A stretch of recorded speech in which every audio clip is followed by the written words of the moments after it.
So Rishi Sunak set out 5 pledges. That is the thing that I want to share with you and then say, what do you think? That's the thing. What do you think? 5 pledges. He wants to halve inflation, which is not a million miles away from what the Bank of England say is going to happen anyway. So it's a bit like me saying, I'm going to make 5 pledges to you. And the first pledge is I will have 1 million listeners this year on this radio programme. I'd like to pledge that. Actually, no, let's go high. Let's go 1.2. What are we on at the moment, Keith? 1.3. Over 1.3. Yeah, I pledge to you I will have 1.2 million listeners on this programme this year. Could be heading for menacing for a penanting there. Yeah, exactly. Cruising for a bruising on that one. But do you see what I mean? So pledge number 1 is an odd pledge because it's widely regarded that it's well within reach anyway, and it will be entirely dependent, according to my appalling understanding of these matters, widely dependent on international issues, on whether or not there's another massive hit to the global economy. There are other areas as well. But he set his stall out yesterday, and Keir Starmer is setting his stall out today. We may have a little look at where the differences lie, but we're going to begin by focusing upon Rishi Sunak and my growing sense that he is, I mean, I don't want to be rude, but he's a puff of smoke, isn't he? There's nothing to him at all. He's I don't know what he is. He's like an AI politician or a supply teacher who is desperate for the kids to treat him like a friend, not a teacher, yeah? I just don't get it. And here's part of the reason why. 5 promises. We will halve inflation, grow the economy, reduce debt, cut waiting lists and stop the boats.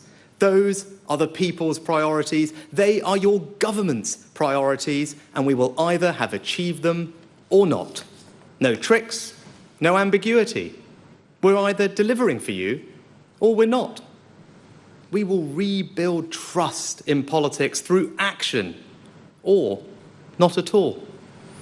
So I ask you to judge us on the effort that we put in and the results that we achieve. I think it's clever in essence to essentially say, here are 5 things, some of which are achievable, some of which are almost inevitable, and some of which are unlikely to happen, and to pretend that those are the most important things facing the country. Because I would put it to you that it's possible a decent pay settlement for our nurses is a higher priority for you than some of the things that he's mentioned, possibly even a higher priority than waiting lists. And of course, if you reduce waiting lists, it doesn't necessarily have any impact at all upon how long it will take for an ambulance to arrive. Yeah, that's a good one as well. I haven't pinned it down yet. I think my supply teacher analogy is good, but it's not perfect. This texter suggests he sounds like a bad vicar, which Tony Blair was Tony Blair was often accused of being quite a good vicar, or sounding like a good vicar, having that slightly holier than thou demeanour. I don't think he's right. And this is going to be the question. So there's 3 things up and running already on the programme. The first is an invitation to join me in somehow knitting together the fact that the highest paid people in the country, or no, the heads of the 100 biggest companies on the London Stock Exchange are, by 2 o'clock, by the time Sheila Fogarty's got into her stride today, they're going to have earned more than the average worker in this country will have worked today, while Rishi Sunak is addressing the strike issue. That might be a side salad this morning. But the main question is this. Rishi Sunak's just told you what your top priorities are. I want to know whether he's right. And I want you to tell me on 0345 6060 973. I've already done the Will from the Inbetweeners line. He is a little bit like Will from the Inbetweeners line, but Will was essentially quite likeable, wasn't he? In some way, eventually. Yeah. Anyway, maybe Rishi Sunak is as well. But he's told you what your top priorities for this country are, and I don't think you'll. Well, I wonder whether you agree with him. Growth, as we saw under Liz Truss, can mean a million different things.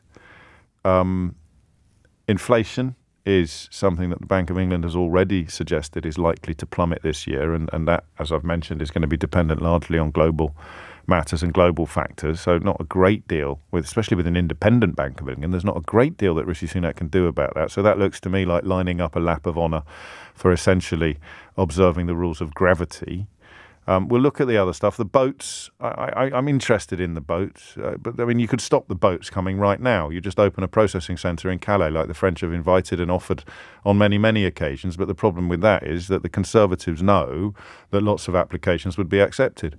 And that would involve all the people coming here now on small boats, coming here under perfectly legal routes, and the numbers wouldn't change much. And the racists would hate it. The racists who currently pretend that it's illegal immigration they're cross about, rather than just foreigners coming here, would be equally furious. So that, I don't know that is one of your priorities particularly, because if it was, you'd be in favour of opening up processing centres in Calais and elsewhere so that refugees and asylum seekers could be assessed properly before coming here.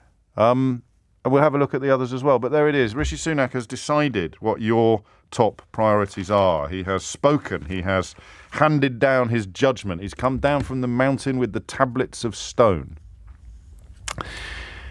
Is he right? Are they your top priorities? And if not, what is?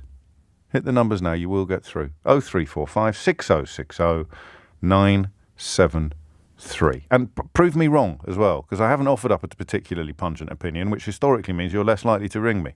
Take that, if you sometimes sit there wondering whether or not you can be bothered, take that as a call to arms. I really, really want to know what you think about this. And you can tell me on 0345 6060 973.